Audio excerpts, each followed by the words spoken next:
We have examined more than 124,737 projects funded with around $37 billion in the United States. These projects have been catalogued by Dario and by his team. Next, please. A comparison table has been drawn with many links. Next, please. And if you click on each link, you can find out the year, the principal investigator, and other information. You can see some trends. That is a huge database in this table. That is a particularly interesting datum for the United States, and it is still valid. It refers to 2002. It is not very recent, but it is valid. And death rate for heart diseases in 1950 was around double than it was in 2002.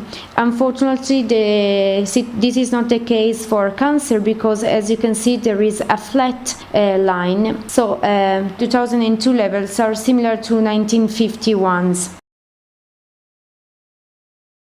These are official data referring to 1975 and 2007 related to causes of death. There you see death rate for cancers in 1975, around 19%.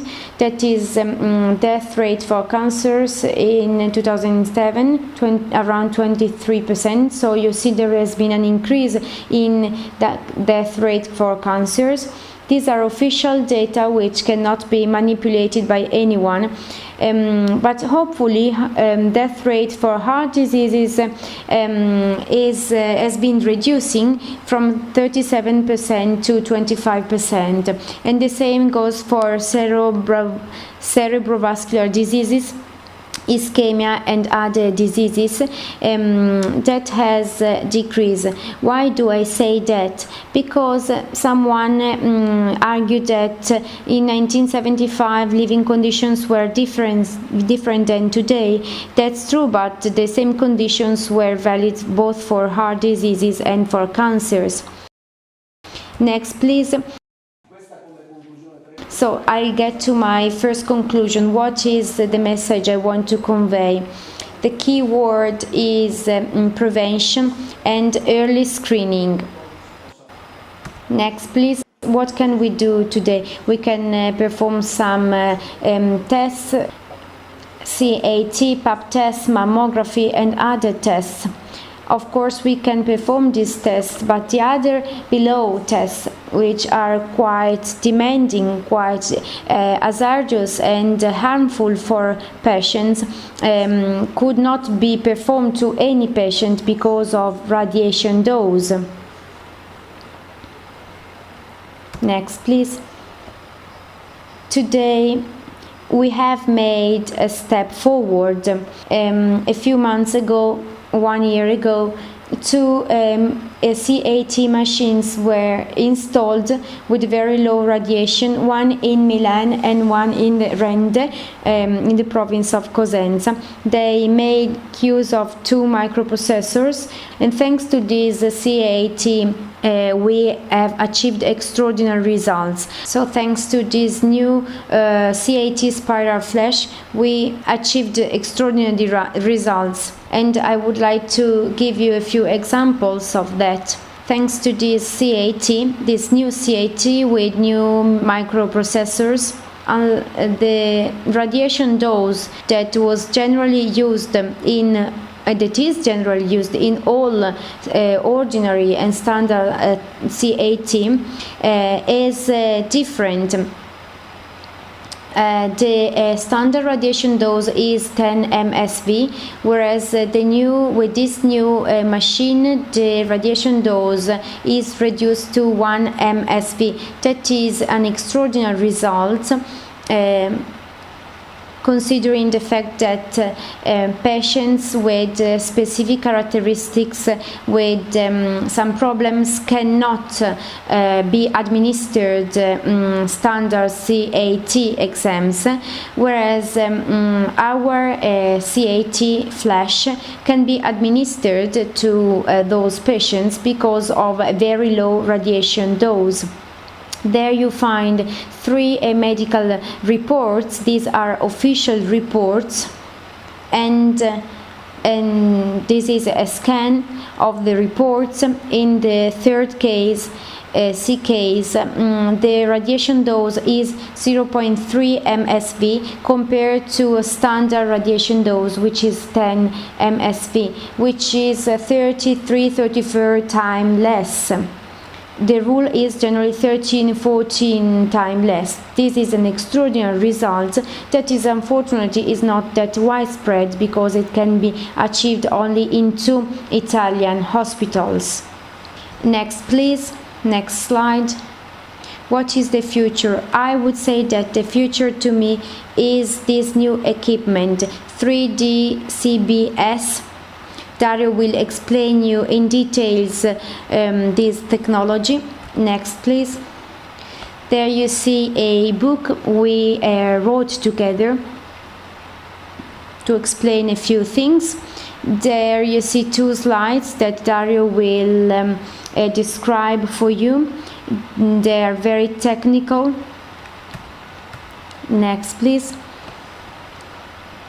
So from a medical point of view, I can say that there are some benefits from the use of this technology, and these benefits can be summed up in this slide. Currently, with the standard CAT PET exams, it takes 30 to 90 minutes to have an exam on a full body, whereas this new technology would allow us to have an exam in only 4 minutes. Then this technology also entails a cost reduction in terms of personnel costs and in terms of exam costs, because the exam cost, standard exam is $2,000 to $4,000, whereas the new exam would cost only $300, $400. Then in terms of MREM, the comparison is between 1,100 to 1,600 for current technologies, compared to 25 to 45 MREM radiation dose with the new the new technology. From a technical point of view, even if Dario will enter into greater details of this, I can show you that with the previous technologies we could capture 1 out of 10,000 photons, whereas this technology allows us to capture 1 out of 25 photons. Of course, you have medical evidence, and doctors could acquire more information in a very early stage thanks to this technology, and therefore try to cure and heal it. And another important point is especially interesting for all people working in the health field, that is the reduction in health costs. We estimate that the reduction in costs could reach 50%. 50% is a very important figure, and these resources could be saved and spent on these technologies, not in developing atomic bombs or weapons.